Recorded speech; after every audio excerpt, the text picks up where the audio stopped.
Right.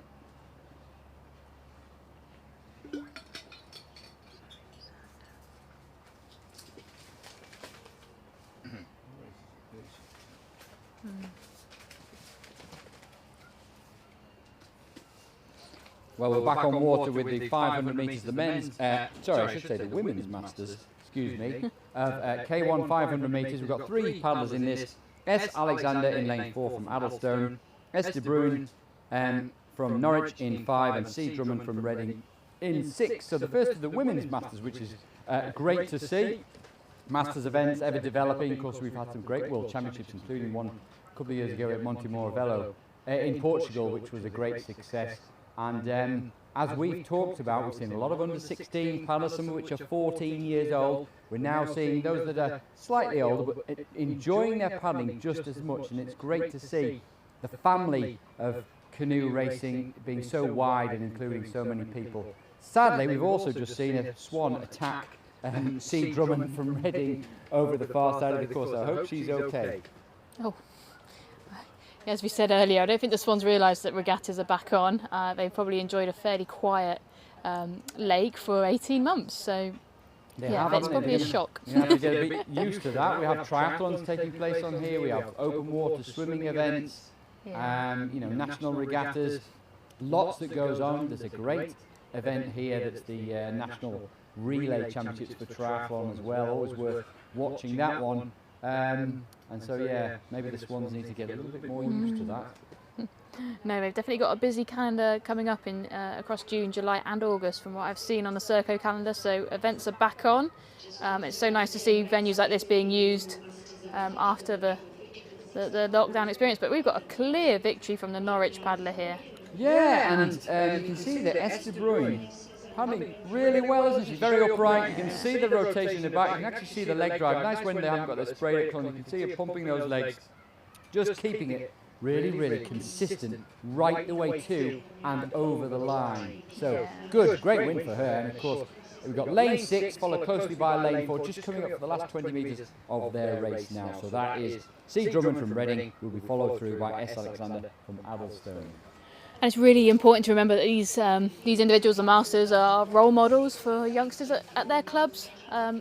If they mean to or if they don't mean to, you know, youngsters will look up at them and copy their technical models, take inspiration, take learnings from them. So having a technical model like that from our Norwich paddler will be really useful for any up-and-coming paddlers to have a little spy, have a little copy, and yeah, really good to see. And it's that community side of the sport that we should never forget.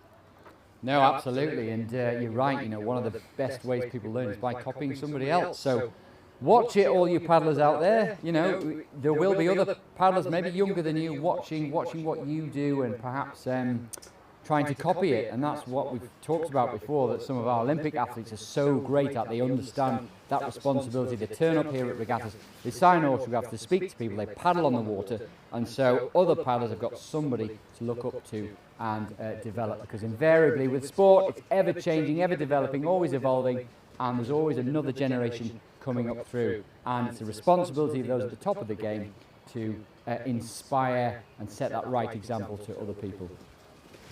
Yeah, very much, and it isn't just a young kids game either. Like, canoeing is accessible to all, both sprint racing and marathon, and every discipline out there. So you don't have to stop racing when you get a bit older. By no means, there's opportunities for everyone, as we can see on this regatta with our next race on the cards. In fact, I must say, Hannah, I'm not often tempted to get out and paddle on the lake, excuse me, here at Nottingham, but today is one of those days. It does look nice. I'm sure you wouldn't mind a little tootle round in a kayak.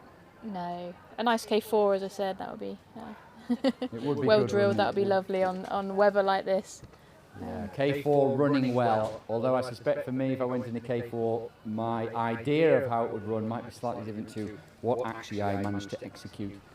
But probably enjoy the experience nonetheless, as these Masters paddlers will do. We've got the men's Masters now, slightly younger age category, 34 to 44, in the K1 500 metres. We should have John Drummond from Reading in 3, Paul Brooks from Gailey in 4, James Mayers from Runcorn in 5, Sean Walsh from Nottingham in 6, and Paul Hackwell from Truro over in lane 7. Just setting themselves up for the start. They're underway now. You can see the paddles paddles flying round, stroke rate lifts, of course, and whether you're a Masters, Olympic champion or a junior, it's the same process that you go through. You've got to try and nail the start, get away from the first stroke, build up the stroke rate, find the rhythm about this stage in the race of the 500 metres, and then start thinking about when they're going to pick it up again as the boat speed begins to drop off through the race.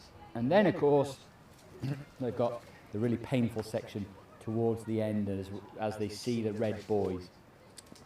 This could be quite a speedy race.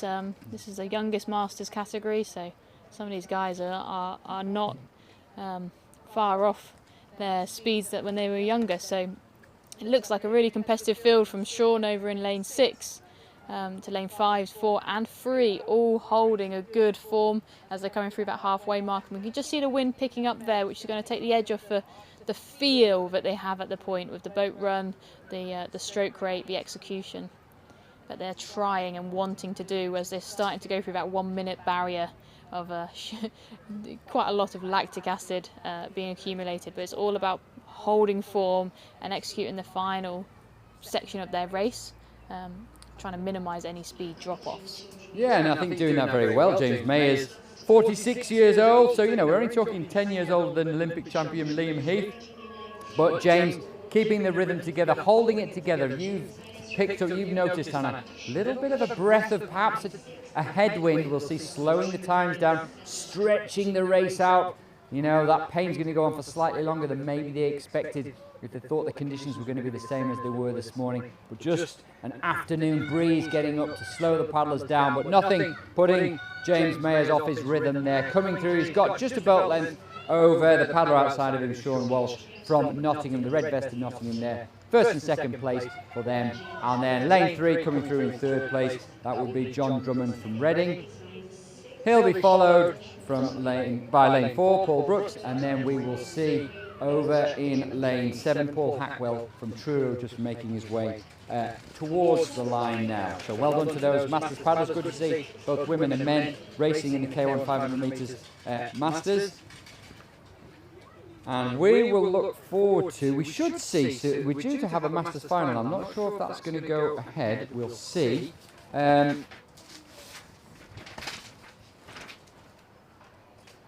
think we are just going through our, right. Thanks, Hannah's got the detail. Thank you, Hannah. And there, as no surprise, we've got Neil Blackman towards the centre of the course there for this final, which is coming up very, very shortly. So as the paddlers paddle round, circle round like vultures waiting for their prey, before their race of the 500 metres, it gives us a chance maybe just to chat about how the technique develops.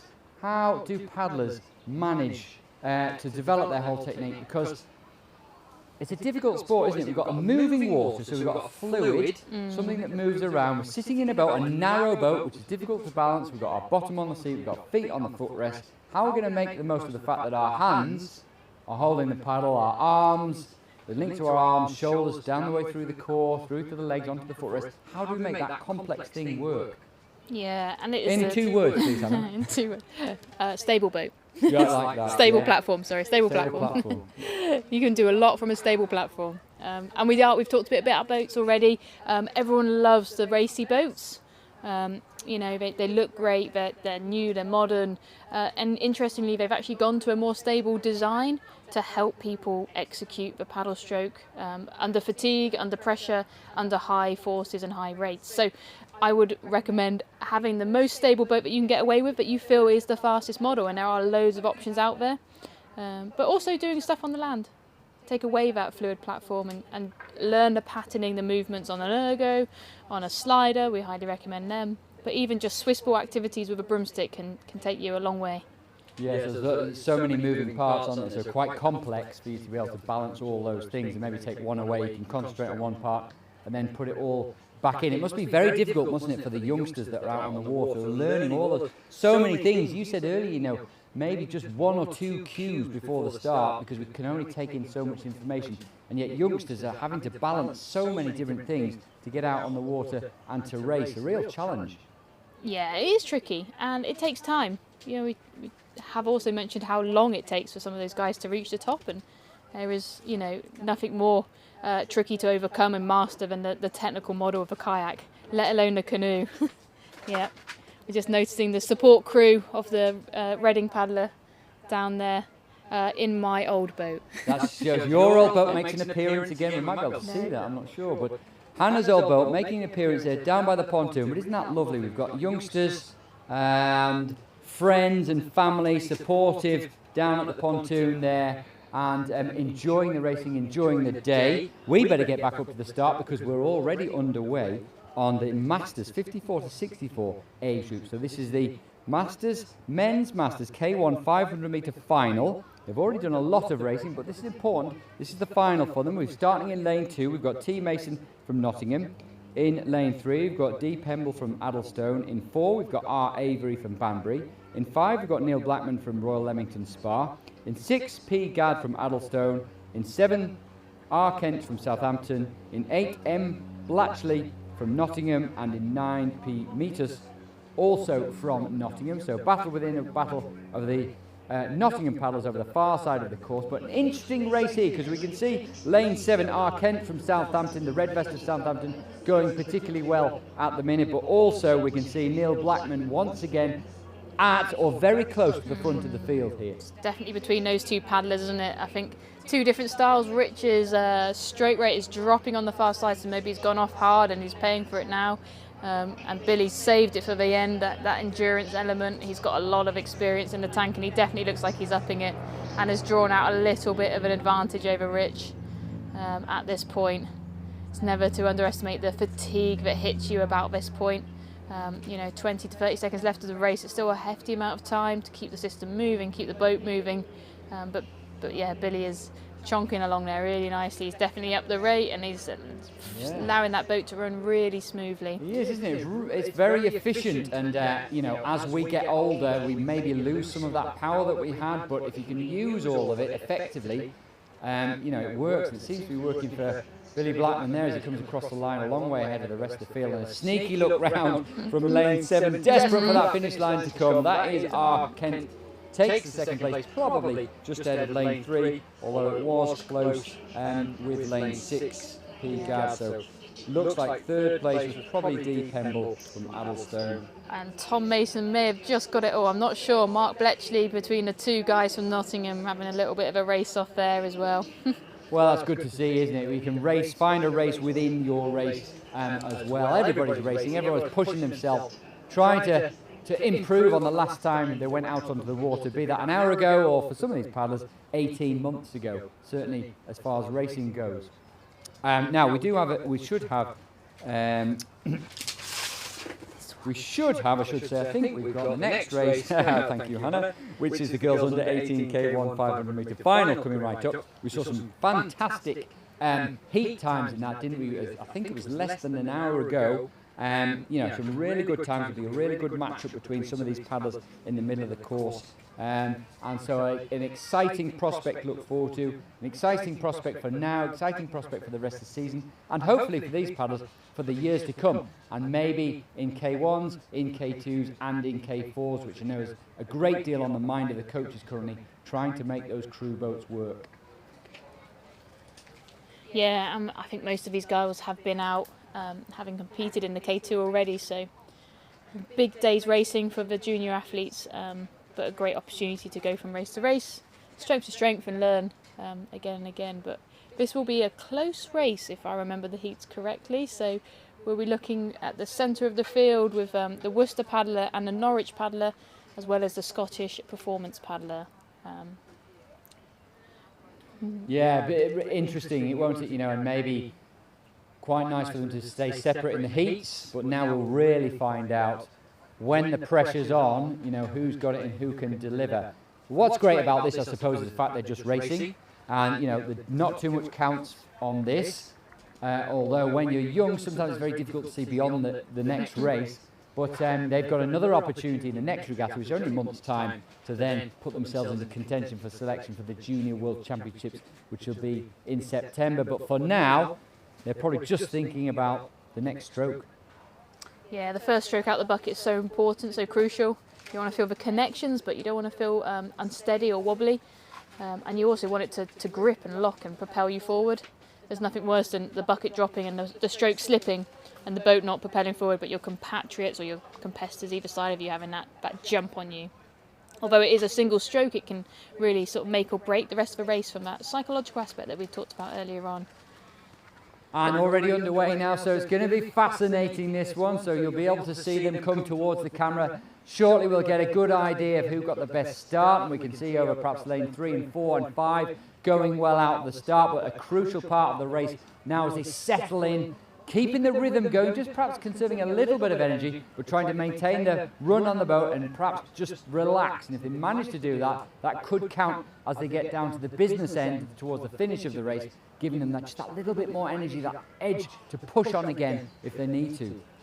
Yeah, but it looks like a really close battle in the centre of the field. As we said, the lanes 3, 4 and 5, very close fought, but even lane 6 is in touching distance, and they're coming through with 300 metres to go, so roughly that minute marker left. The Norwich paddler looks like she's opening up a small lead, but the Worcester paddler on the inside of her and the Scottish paddler again very closely fought there as we're coming past the halfway mark. I'm not sure I'd want to call it at the moment between the Worcester and the Norwich paddler, but it does look like Grace has that advantage as we're coming into the final 200. Well, it's just fascinating, isn't it, as it develops. So lane 3, they're still in with a shout. Armstrong, we saw so good in the K2, but lane 4, we've got, that's the Worcester paddler, Amy Green, but put under huge pressure by Grace Anderson in lane 5 there, that distinctive black and white boat. She really is motoring. And we've got to keep an eye on lane 6 as well, who's looked good, Hannah Pemble from Addlestone in the heats, and she's moving forward now as well. She's having a fantastic finish. We saw Green go quite hard in her heat, and maybe she's paying for that at the moment, but it's going to be close fought for that 3rd position. I think it is with the Addlestone paddler for 2nd, and Grace has just about clear water between her, very controlled as she crosses the line. Addlestone and then Worcester in 3rd, and Scottish Development just behind her in 4th position. Yeah, and that's an interesting one, isn't it? I mean, a really great race, a really good win there from Grace Anderson, but the likes of the Scottish paddler Armstrong and also Amy Green having raced really hard in the heats, and Armstrong of course doing the K2 as well. Maybe they are beginning to tire, and that's the thing about doing the rounds, is trying to time your energy levels right, so that on the big race, in the final, as we've just seen now, that's the one that counts, and that's where it really gets tough. You can pull out something more. Yeah, it does, and it is about that energy conserving. And I think we're seeing that in our next race, which I think is the boys coming up again after a pretty ruthless turnaround, hour by hour, race by race. And it's tough when you get to this sort of a day of racing like this to manage your nutrition and energy input. It's easy to forget to eat. It's hard as well to get a full meal in, so those snacks, those short hits of bits and pieces that replenishes those energy stores is vital. And with this weather, we really need to stay on top of hydration. Again, a really simple thing, but one we often forget until about mid-afternoon, by the point it's a bit too late. Which reminds me, I must have my sandwich, Hannah, thank you for that, and a drink, of course, and make sure that people are doing that when you go out for a paddle when it is warm weather. I know it doesn't seem to happen too much in the UK, but when it does, for those of you that are paddling, are out doing exercise, it's important to remember to rehydrate and to refuel afterwards. We'll have a little bit of a break. We've got just 6 minutes or so until we'll see the heats of the under 18 boys K1 500 metres, and again we'll see 4 heats of that. So that's fantastic to see.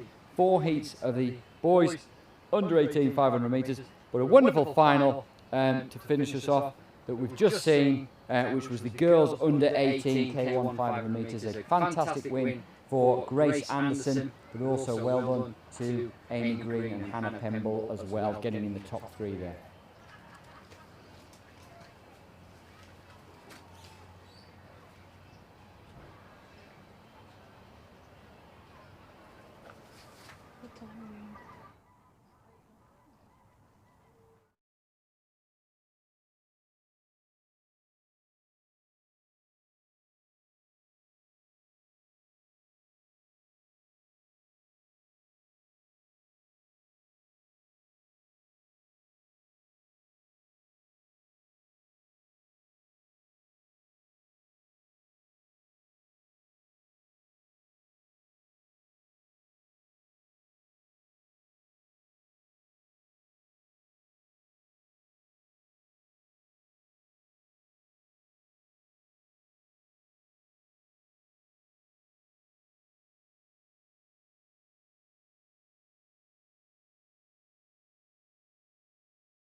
Well, we're going to get underway very shortly with the boys under 18 K1 500 metre event here at home Pierpoint, where you can play cricket within the sight of the sailing boats on the River Trent. So, just while you have a minute on the stream, you can check the cricket score. England, New Zealand. Hopefully it's not rained off today as it was yesterday. You can check out the cricket just near the River Trent. And then you can feast your eyes on some fantastic and close racing in the boys' heats of the K1 500 metres. And we have seen some close racing, which has been great. And we, in fact, can see on the scoreboard the result of the girls under 16 K1 500 metres. 2:10 for Grace Anderson there.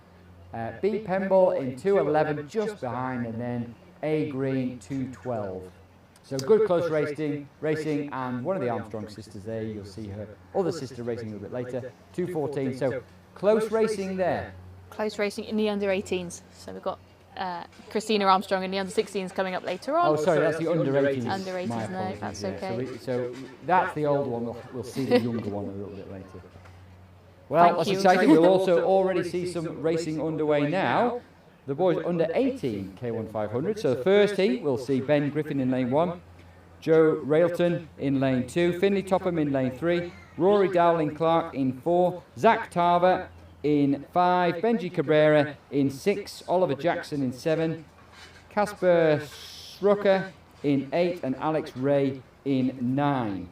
And just so you're aware, we've got the first and second and the best time through to the final, because remember, 4 heats in this, so it's going to be tight. This isn't a time trial as we saw with the girls under 18s.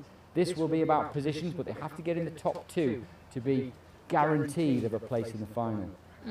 I think you recognise some of the names in this category. It's their 5th race of the day so far, and it is only 1:30 here. So huge amount of racing so far under the belt, approximately 3 kilometres, I guess, if we add it all up. But yeah, a lot of racing with Zach in the middle, as well as the guys either side of him that have done both K1 and K2 so far. Yeah, and close racing as well, isn't it? We can see, we saw lane 3, 4, 5 and 6 really very close, going through the 200 metres. So in 3 we've got Finley Topham, 4 Rory Dowling-Clark, 5 Zach Tarver, and then over in lane 6 we've got Benji Cabrera in the white cap. It looks to be, perhaps just with the edge at the minute, is Zach Tarver, the 17-year-old from Ellenbridge who loves to race. Well, he's doing plenty of it this weekend. Perhaps he's just got the edge at the minute, but picking it up and having a quick look round in the white cap. Looks around once again there. Benji Cabrera putting him under pressure. Yeah, really close race here. I think those first 2 spots are with lane 5 and 6, but as you said, best times all to fight for. Lane 4 just holding off lane 2, although that is going to go to the line, and I'm not wanting to call that. I think that's a photo finish. For the guys close there. So that was lane 2 and lane 6, I think. Lane 4. Lane 4 for that 3rd position. 2 and 4 for the 3rd position. But first and second, no doubt about that, Zach Tarver and Benji Cabrera both have paddled very well this weekend. Done so much racing, as you said, Hannah, but also paddled well in the trials that they did just a couple of weeks ago. So things going well for them at this regatta, but I'm sure they will sleep well when they do get to bed finally tonight after such a busy day's racing. Well, those 2 certainly will have more to look forward to later, because they will go through to the final that they'll see. In fact, final 1 is at 2:50, so just over an hour's time, so not much time really, apart from warming down from this race and warming up for the next race to get off the water and get a drink. We'll go back up to the start of the 500 metres in just a minute to see heat 2. That's heat 2 of the boys, under 18 boys, K1 500 metres, coming up in just a minute.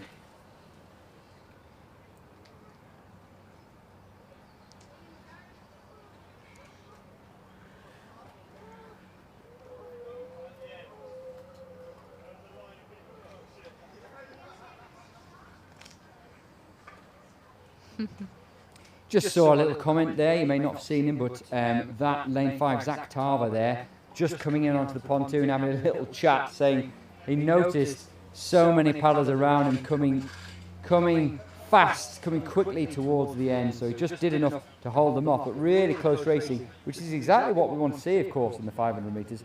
You see that Internationally, you'll see maybe 4 boats all on the same second, but great that we're seeing that nationally with some of the juniors as well.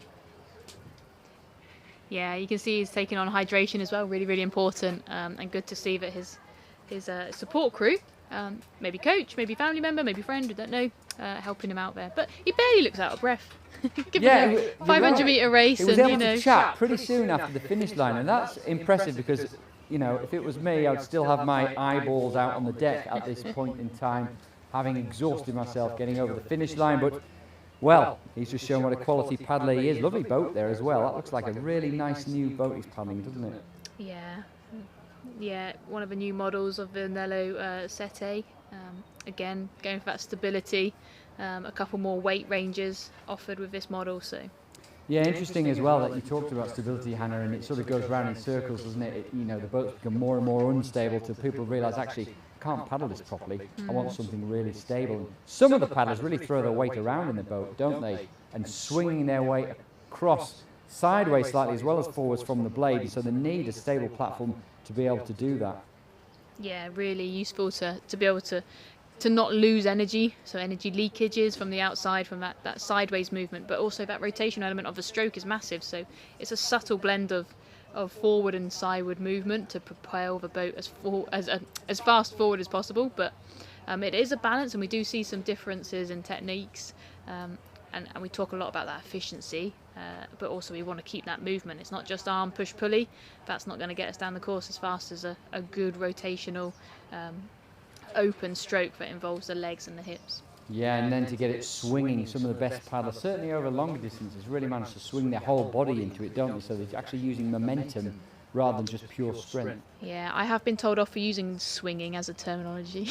Right, well, I'm allowed rotating, to do it. driving, but you're right, there is a swinging action, very much, but controlled swing. Yeah, that's but it. keeping the weight on the blade, that's the caveat with that look as they sort of rotate off or swing away from a stroke. Actually, there's a sheer amount of weight on that paddling side and that bum cheek on the stroke side. So yeah, it's interesting. The visual and the connections can sometimes be different. And also interesting, quite often it is the language. We need to be careful with the words we choose, because swing might mean one thing to one person and something else to somebody else. So very important, but I'm sure the coaches can get that message across of how to paddle the most efficiently to their paddlers. Well, we'll see the next paddlers in the Heat 2 of the Under-18 Boys K1 500 metres, halfway right now as we speak. Alex Tonkin from Reading in lane 1, Harvey Grant from Richmond in 2, Edward Crossley from Royal Leamington Spa in 3, Toby Booth from Norwich in 4, Xavier Hinvez from Southampton in 5, Michael Mutter from Richmond in 6, Drew Howells in 7, Adam Baker from Leighton Buzzard in 8, and Daniel Price from Way in 9. We can see right over this side of the course, the finish tower side of the course, and the white cap there, Alex Tonkin paddling really, really well, but also about 4 lanes to his right, we've also got lanes 4 and 5, so that will be Toby Booth and Xavier Hinvez. Xavier Hinvez, of course, doing a lot of racing this weekend, who are also paddling extremely well, battling out for one of those top 2 places that will go through guaranteed to the final. Yeah, and it's definitely with Zav in the middle for that first spot, but second is definitely a little bit of a battle, but lane 1 looks like he has that advantage, and he's holding on to it really nicely actually as they come across the finish line. So great opportunity there from Zav and the Reading paddler ahead of the Richmond and Norwich guys battling out for 3rd and 4th. Yeah, so really close action between 4 and 6 there as well for the 3rd place. Toby Booth in lane 4, Michael Mother from Richmond in lane 6. Well, Xavier Hinder's looking really strong, leaning forward in that boat, forward lane, driving the paddles out wide, trying to get a really good grip on the blade. Working for him, but certainly looked like he was working hard for that, didn't he? I don't think he was leaving anything to chance in that race. You know, he's unaware of where the guys are either side of him, maybe. Toby was right up there with him at that 200-metre mark, so maybe that was just his race plan. And yeah, he's looking to put down a marker in a time. And there's nothing worse than crossing the line, even if you were the strongest paddler, but not having executed a race that either puts you in the final or does you justice. So. Indeed, and we actually just looking at the flags over the far side of the course, looking at the water, just a little bit more choppy than maybe we've seen earlier on. You can see it blustering across the course. There's kind of a patch in the middle that's maybe a bit more settled, but there is wind coming up here. It's going to slow those times down, isn't it? Yeah, and if we're looking for that, if you're relying on that best time, it is putting it to chance a tiny bit. Well, we'll see the third heat of the under-18 boys K1 500 metres coming right up. Then we'll have the fourth heat. And remember, it'll be the first two guaranteed their spot in the final in about an hour's time. It'll be the one best time from all those heats. We'll take that 9th spot. And then we'll be looking at the final of the under-16 boys K1 500. Then we're going to see, well, we were hoping to see some para-canoe racing. Race 47 at 2:20, but I think that race has been pulled. But hopefully we will see some para racing a little bit later on, a little bit later in today's programme, around about 4:30. But great to see the para racing alongside the sprint racing. We're seeing that internationally a lot more as well. We've got a really strong para canoe team going to Tokyo. And it'll be great to see what they can do, what they can perform there. They're not competing in Poznan at the Europeans this weekend, but a number of their paddlers, they're in hard training, but they're here. They're looking forward to competing at Nottingham once again, having also raced in the Paralympic selection event in April. Yeah, they've got a busy back end of the season, looking to select the second boats for their events at July. And then whilst those guys are out competing at the Paralympic Games at the end of August, we'll be preparing for the World Championships at the end of September. So it's a shame to have not competed or entered the Europeans, but unfortunately it's DCMS guidance that held us back on that opportunity. But we're looking to maximise as many other opportunities moving forward through the season, both under 23, juniors and the senior competitions in the later months. Yes, and we've said this before, haven't we? Huge amount of logistics put into making those events happen and allowing the athletes to go out there. Slalom athletes, of course, will be racing next weekend, which is great to see the World Cup in Prague. And, a lot of protocols gone into making that safe, but they're out there currently looking forward to racing. We've got some more racing here. It is the third heat of the under-18 boys K1 500 metres, and we've got Dominic Stanley from Falcon in 1, Miklos Sabadvari from Reading in 2, Charlie Allen from Devizes in 3, we've got Dan Skelner from Norwich in 4, Luca Ferry from Elmbridge in 5, Jonathan Pyramidhedov from Chelmsford in 6, Jack Carter from Royal in 7, Sam Swan from Way in 8, and Alfie Jewson from Lee Valley in 9. And it looks like it's with the Chelmsford paddler in lane 7. I think distinctive yellow boat. Yellow nosed boat, actually, I should say. Just ahead of the Elmbridge paddler in lane 5. Sorry, that's lane 6 and then lane 5. Yeah, so you can see there, well, it looks to be like lane 6. It is an interesting design of boat, isn't that? Very distinctive. High stroke rate, that. And he's got to make sure he's still gripping onto the water. First two will go through. We've got 5 and 6 here. We've got lane 5, Luca Ferry, and 6, Jonathan Piram Hamidov, I should say, in lane 6. So 6 ahead of 5, just taking the top 2 places. Looked like lane 1, which would be Dominic Stanley, perhaps getting third, just over lane 7, Jack Carter. So close race, that one. Really working hard towards the end as it was getting intense, and the arms and the shoulders were painful. Kept battling there, but the best of it made by lanes 5 and 6. We will see those in the final. As we look over also to the scoreboard, we can see just under 2 minutes for Xavier Hinves. So 1:57 for the 500 metres. That was in race 41, and that was the second heat of the boys under 18 500 metres. And he was followed by Alex Tonkin, which was 1:59. And then the third place there, which is 2:01. So Toby Booth, 2:01. He's the one that's got a nervous wait to find out whether 2:01 will be good enough to get him through to the final. And we've got a long wait, actually, haven't we? Another heat to come down to see what that third, the fastest time may be. So 2:01.33 is currently sitting as the fastest time with Toby Booth. Right, well, we'll look back up to the start for the final heat, the fourth heat of the boys under 18 K1 500 metres. We should have Robert Aries from Royal Leamington Spa in 1, David Edward Heyman Joyce in lane 2, he's from Way, Harrison Wardell from Lincoln in 3, Aidan Leiper from Scottish Performance Squad in 4, Lewis Smith from Lincoln in 5, Benjamin Want from Norwich in 6, Jacob Wright from Reading in 7, Oscar Partridge from Truro in 8, and Joseph Woods from Royal over in 9. The paddlers just waiting, not quite got into the boots, starting boots yet. You can just see if you look down at the 500 metre mark, maybe a little less wind down there, but there is a bit of a blustery wind in the paddlers' faces as they come down here. But you've got to deal with what's put in front of you. These paddlers now just focusing on getting the bow of their boat in that boot, feeling the pressure of it and preparing themselves for their start.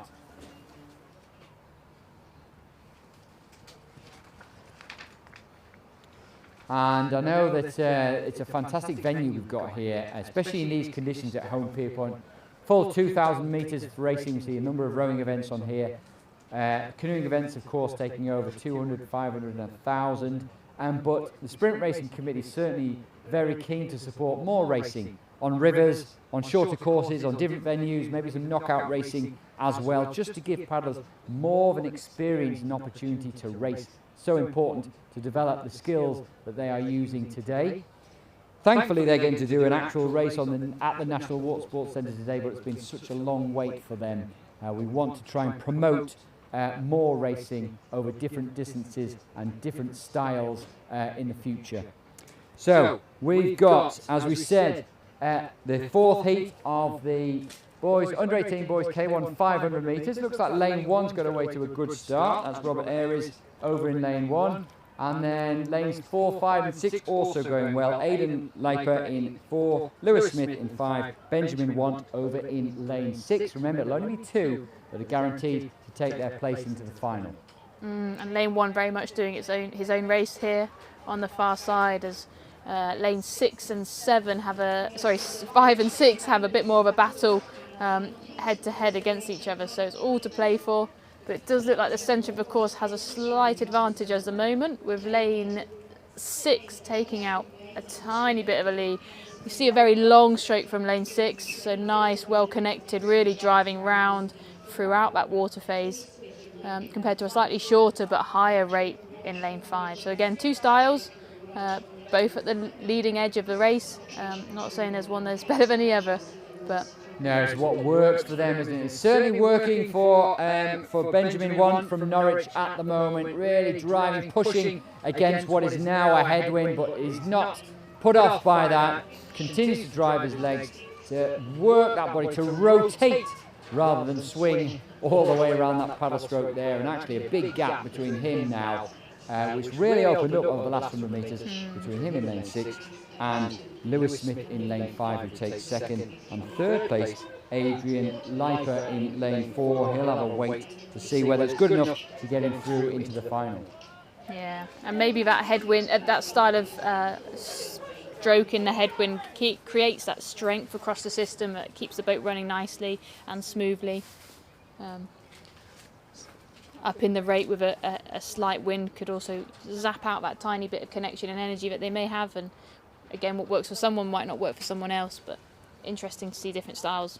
Yeah, I wonder about the style of different conditions as well. I know I always used to enjoy racing in a tailwind, but it was quite difficult to keep on top of the stroke in the tailwind, whereas when you've got a headwind, it's kind of easy because you lean against the wind, but you need that so much more just grunt and power to get through. And it is, you feel more stable with a headwind, without a doubt. The grip or the lock you get with a tailwind, it comes and goes really quickly, and that feeling of being over it or on it, or not at all is quite a one that everyone a feeling everyone gets. But the feeling of lock and grip in a headwind can sometimes zap that energy out and creates a really long stroke and also a long race. So we start talking about different energy systems there, and that conditioning element. And you feel like you're dragging the boat through the water, don't you, sometimes when you're up against a headwind, which suits some that are really strong with that not low down grunt, but if you like to be on top of it with a high stroke rate, and a strong catch, maybe that suits people in a tailwind, but you've just got to adapt, I guess, to the conditions. These boats, by the way, aren't they lovely? I don't know if we can see lanes 8, 6 and 5 there. Fantastic boat designs. Yeah, really cool, funky designs. I don't know if they're new boats with these guys and they've spent their time in lockdown designing their new boats instead of doing their school work at home, maybe. But no, really cool to see how much that space has moved forward with each of the boat manufacturers. Perhaps we need that with the paddles. The only sort of difference we've seen really is white bladed paddles. Yeah, and I think that's individuals spraying them rather than the manufacturer creating them like that as such. But yeah, although saying that, just down there we've got a red paddle shaft. It's a slight unusual to see that. Again, that may just be tape. We don't know from this angle, but nice matches his boat nicely. So yeah, it's good. These things are important, aren't they? Particularly to some of the youngsters, that how they look also impacts on how they feel on the water. And, if you look good, you feel good. You've got some nice kit. It just everything seems to work that much better, doesn't it? There's something to be said about the grip tape as well on paddles. Another really individual point that people play with, and again, some people love. For natural paddle shaft, a smooth carbon fibre paddle shaft, but some people love a good sort of grippy, sticky tape or aggressive hockey grip tape to maximise that. So again, very individual, and if you have a little look at paddles, you'll see quite different setups for individuals. Yeah, it's interesting also, one thing we haven't talked about is paddles, isn't it, Hannah? I always think maybe the boat design's come on a long way, but I'm not sure paddle design has a huge amount. There's a lot of flex in a lot of these paddles that even the very top paddlers of the world use. And I know that there have in the past has been work done on making bespoke paddles that are a lot stiffer than the ones that you buy, but sort of most paddles are the standard ones people tend to buy, aren't they? And we haven't had anything, we haven't perhaps looked at that, and maybe something that English Institute of Sport might look at in future.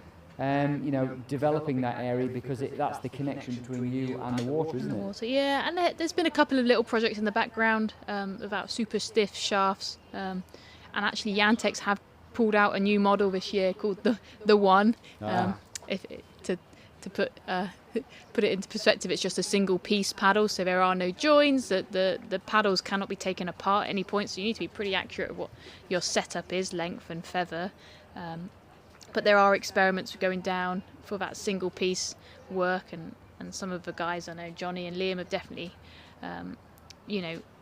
fought some pretty hard battles over 200 with really stiff shafts and stiff paddle sets, but not necessarily trained with them day in, day out, because there is an element of there's not much forgiveness in them, and actually that then gets absorbed and taken into the body, and into other joints. So maybe not the best for junior paddlers or developing paddlers or anyone that does a lot of miles, but definitely there are some areas of consideration for those that are taking sprint really seriously and want to look for those marginal gains. Well, absolutely, it's happening across sports. You look at the bikes that they use in cycling, or you look at the new trainers that are causing so much controversy with carbon in them for the athletes, for runners. And it's important, certainly at the top end, that these paddles look at all their aspects of what they do. And as you said rightly, it's marginal gain. So this is only really when you're a top paddler and you are really, really fast already. Then you can start looking at all those other things that maybe will just add that little 0.5%, which can be the difference between winning a gold medal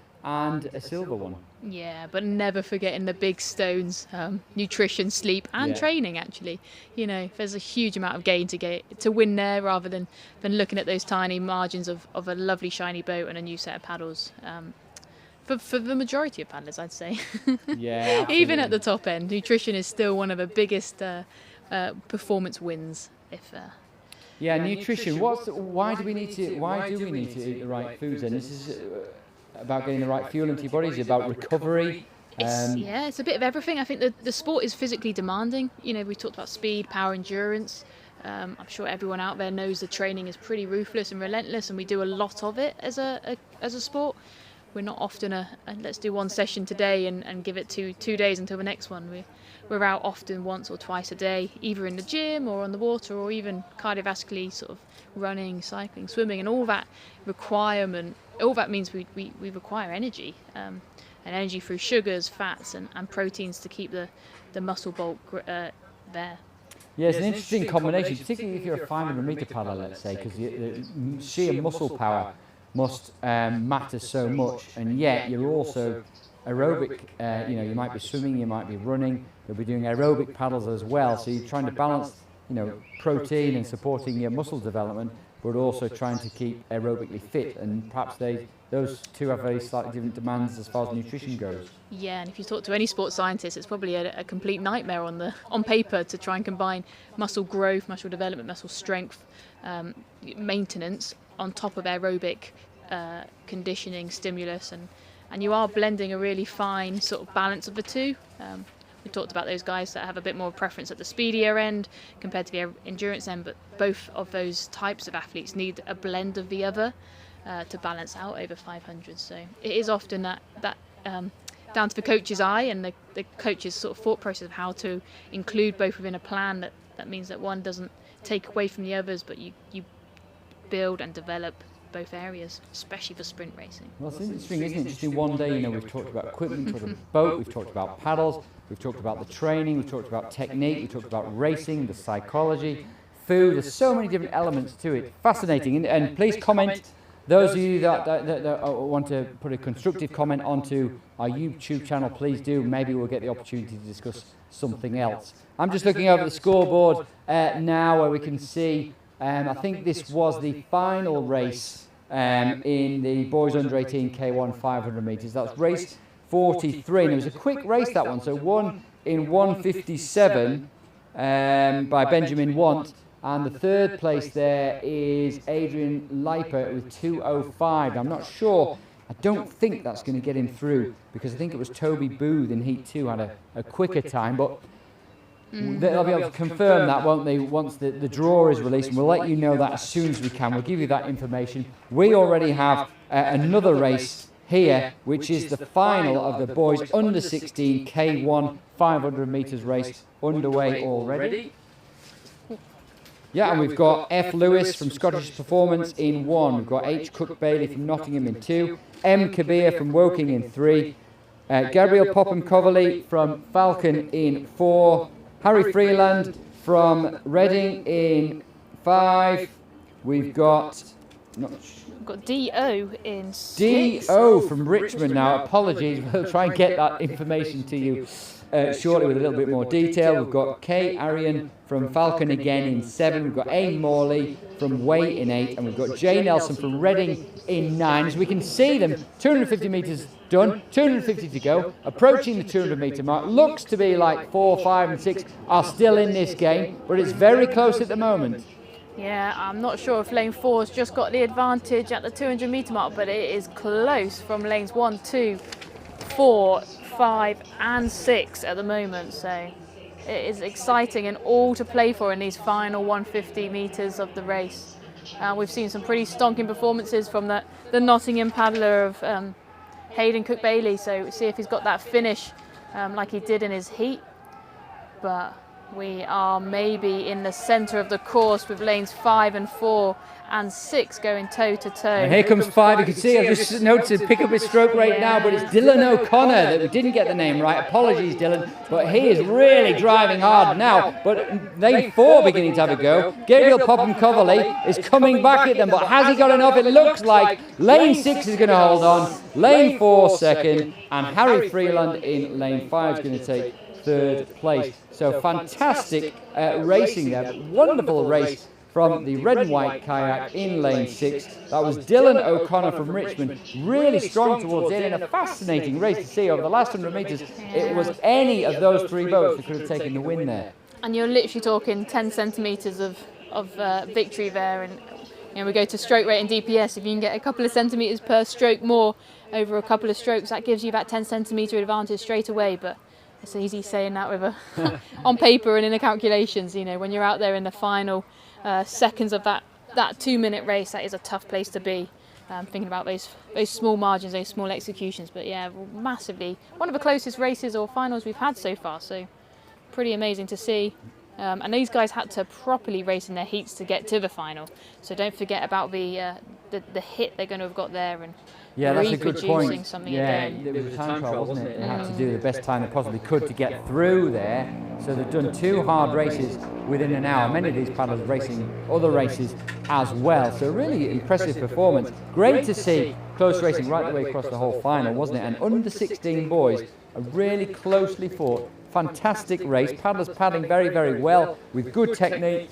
Having not raced for almost 2 years, I'm sure the coaches, see Imogen Collins down there, who will be looking after 1 or 2 of the paddlers, probably the Reading paddlers, will be really, really impressed with the way the paddlers have conducted themselves, with the way they've raced and the way they fought as it got really hard and full of lactic acid, seeing stars ahead of them in those red boys, but keeping driving all the way to the end. And that's what sprint racing is all about. It's dynamic, it's powerful, it's dramatic, and it's wonderful to see that at under 16 level.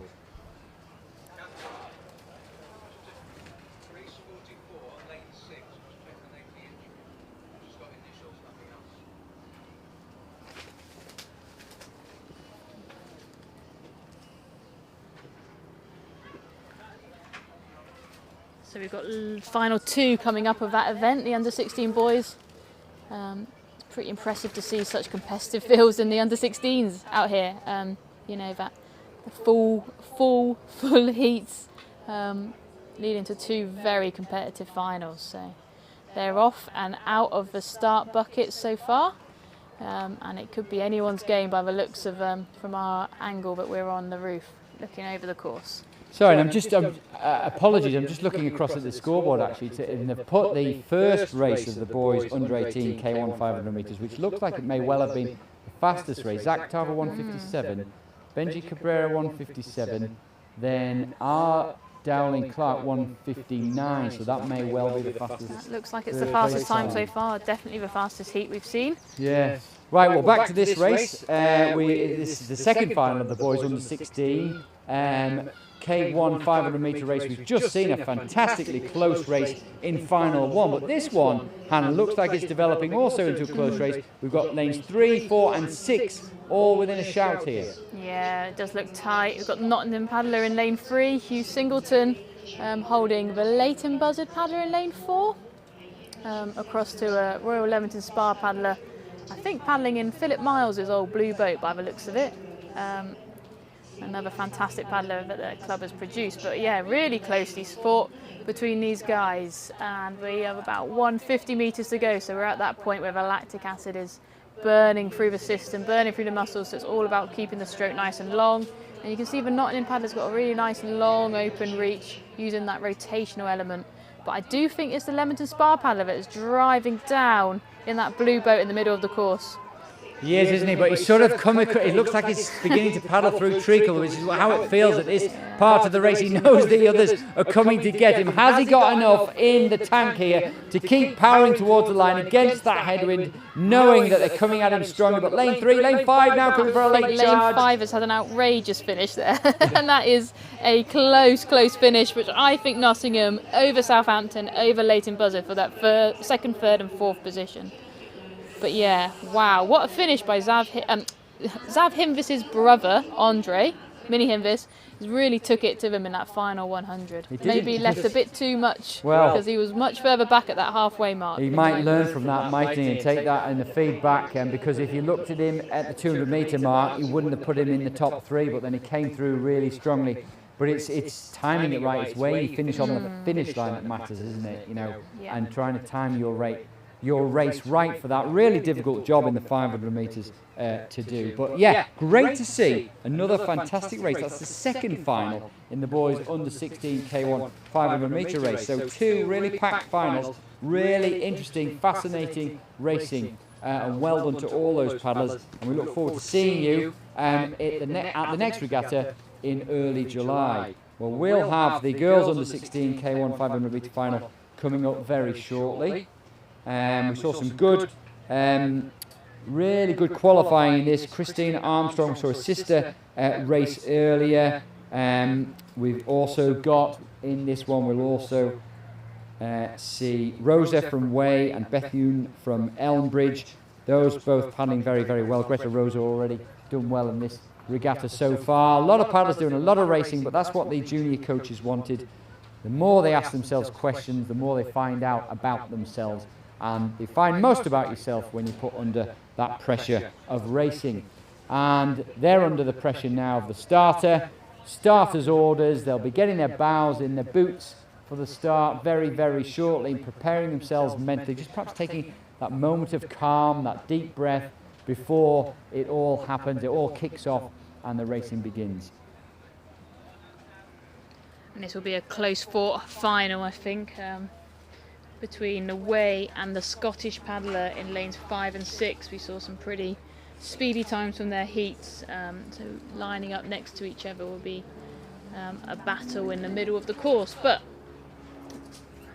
we are still waiting for them to come onto the start line for our last, well, lunchtime final, I guess, at this time. But yeah, not to underestimate the rest of the guys and girls. There's a couple of names that we've seen so far across both the boys and the girls. So some family members out here racing. It's great to see. Yeah, it is great to see. As you say, lunchtime racing. Of course, we haven't. Well, I've had a sandwich actually, Hannah. I mean, I'm going to go get my sandwich after this race. Sandwich after this, and at some point now, we're trying to work out. There's an ice cream van over the far side of the course. It's probably about 600 metres for us to run around the edge. That's 1,200 metres in total to run round, get an ice cream, get it back in time before it melts, finish it off, and then join you back for commentary. So we might need a long race in which to do that. But for now, this race is 500 metres. That's far too short for us to do that, because this is going to be around about the 2-minute mark, perhaps a little bit longer than that, given that there's a headwind now. And we've got H. Pemble from Addlestone in lane 1, A. Hutchinson from Reading in 2, I. Patrick from Scottish Performance Squad in 3, I. Bethune from Elmbridge in 4, K. Armstrong from Scottish Performance in 5, G. Rosa from Way in 6, E. King from Royal in 7, M. Ball from Devizes in 8, and B. Perry from Southampton in 9. We're already well underway with the racing paddlers, making their way through to the halfway point. We can see as we look across there, the white boat in lane 4, but looks to be multicoloured boat, and the distinctive yellow vest of lane 5, Christina Armstrong. A lot expected from her, the great paddler from the Scottish Performance Squad, paddles so well with her sister in the K2. Looks to me like she's just leading this one out. Yeah, I think she might have clear water just over lanes 4 and 6 either side of her as she's coming through the 200 metre mark, clearly looking like she's leading the crowd there. But she's not holding up, she's digging in now. You just see the rate pick up ever so slightly. She's looking to produce a really strong performance over the whole 500 metres. And she's tackling that headwind as if it's nothing, which is pretty impressive for an under-16 girl. That strength in the stroke, the length, the rotation, like a very solid sort of technical model that we've talked really a lot about so far, but a great execution right in front of us. It just, I mean, it looks like she's actually picking up pace. It looks like she's paddling in a tailwind here. She's just getting faster and faster, but her technique is holding together really, really well. It's very impressive. And we've got a battle for that second place between lane 6 and 4. We've got a very high rate from our Way paddler, Rosa, just ahead of lane 4 with a bit of a longer, stronger stroke in comparison, but lanes 7 and 2 are clawing in for those final metres. But Christina has crossed the finish line, 20 metres ahead, pretty impressive. Way coming into second, Elmbridge third, and Reading fourth. I mean, a great race. We've got 8th and 9th place coming over now, not far behind the main part of the race. Really interesting there. We've got a late charge again from Greta Rosa. Really picks up the stroke race. She does have maybe a shortish stroke, but it really works for her. She gets her body all the way around the stroke. Great rotation, a real late charge for her to come through and take that second place from Bethune, who perhaps has that longer stroke, the Elmbridge paddler in lane 4. She took third, and then not far behind that, E. King from Royal was in 4th place. Yeah, no, impressive display from the Scottish paddler there, but also everyone else fighting to the line. Yeah, and that's what 500 metres is about, isn't it? Fighting to the line. It is really, really tough. You're asking a lot of your body. Yes, it's aerobic, but you're really digging deep into the anaerobic reserves as well, and causing a lot of that painful lactic acid to float around your system towards the end. But they held on well, and a real dominant performance of Christina Armstrong. She is a name to watch for the future.